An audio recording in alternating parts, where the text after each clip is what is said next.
ښار مخور سپین ږیري علما کرام قبایلي مشران د تنظیمو سره لرونکي مشران او زما همزولي کشران ستاسو د ټولو په اجازه باندې چونکې د جرګې په حواله باندې خو نور زه د جرګې په اهمیت باندې نه غږېږم جرګه خو به ماپښین یا سبا شروع کېږي هغه د تجویزو په اړه باندې مختصر درې تجویزونه ما راوړي دي هغه خپل تجویزونه به پیش کړم اول تجویز خو دا دی چې دا کومه مسله یا کوم پر دې ډیورنډ کرښه باندې د اتو اتنیم میاشتې چې کوم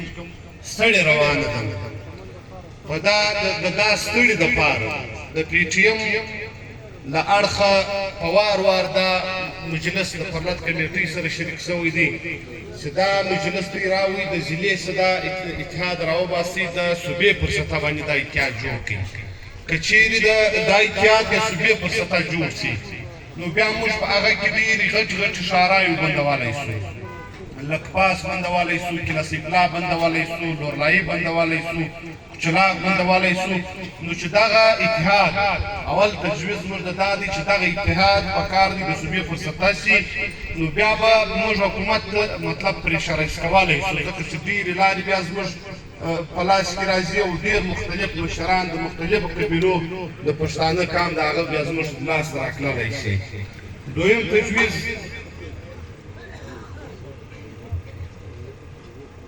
دویم تجویز موږ دا دی چې دغه جرګه چې راغوښتله کېږي دا مسله باندې موږ ټول وطن سره خبر یو چې دا مسله نه د یو ګوند نه دا مسله د یو پارټۍ ده نه دا د یو فرد که هم دغه جرګه راغوښتله کېږي یا دا رقم مجلس راغوښتله کېږي یا روان پرلط دی دا په کار دی موږ یو فرد ته نه ودرو چې دغه پرلط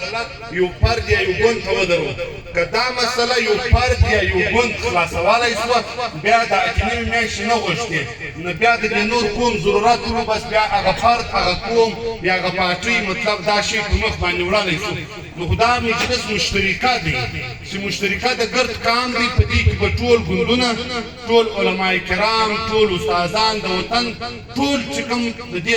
شعبې سره تعلق لرونکي خلک دي یا د دې سره متاثره کېږي په کار دی دغه ټول په دې کې راوغوښتلی شي که چیرې دا خبره موږ یو فرد ته ودرو چې وروره دا پلانی شی د پلاني په سربراهي کې روان دی بیا دا ولسونه موږ ته شا راګرځي که چیرې موږ ولسونه خپلوو نو بیا به موږ دا مشترکه کار بولو د ګردو دا به کریډیټ به نو یو فرد ته درو نو یو پارټۍ ته درو نو دا جنګ د کریډیټ دی ځکه دا د کام یو مشترکه جنګ دی دریم تجویز موږ دا دی چې په دا مسله کې شهیدان هم دا دې وسولو ستاسو په مخ کې زخمیان وسولو مختلفو ځایونو کې د حکومت سره مذاکرات وسو په اسلام آباد کې وسو اف سی کلا کې وسو ډي سی اف اس یا مختلفو ځایونو کې مذاکرات وسولو په دې دونه درنه مسله کې چې یار مو شهیدان ورکو زخمیان ورکو د اتو اتنیم میاشتې دغه ګرد وطن په اور وسوځله سو چې یعنې د لوږې څخه هم انسانانو ځانونه پانسۍ کو خودکشي وکړي نو د دې دپاره په آینده کې که چیرې د مذاکراتو لپاره یو څوک راځي مطلب هغه د حکومت خلک دي یا هغه یو خپله کمیټۍ راتشکیلوي په کار دی هغه مذاکرات په آینده کې د ولس په منځ کې وشي ځکه دغه ولس چې دی دا اوس باور او اعتماد یې پر دې مشرانو ختم سوی دی اکثره مجلسونه چې چیرې په اف سی کیلو او ډي سی اف اس یا مختلفو ځایونو کې کېږي نو هغه اثرات چې پر ولس باندې هغه ډېر بدل ریاکشن کوي نو دغه درېیم تجویز مې دی چې که چیرې بیا د مذاکرات لپاره یو کمیټۍ راځي په کار دی په آینده کې دغه ټول ولس راوغوښتلی شي هغه کمیټۍ ته دا شي دوی ور په ګوته کړي چې د ولس په منځ کې به دا مذاکرات کېږي نو بیا به د ولس ټول په دې باندې په اتفاق کې د کنکلوژن ښکار به نه وي چې دا اوس دوی د پردې تر شا مطلب څه سره وکړو ډېره مننه ژوندي اوسئ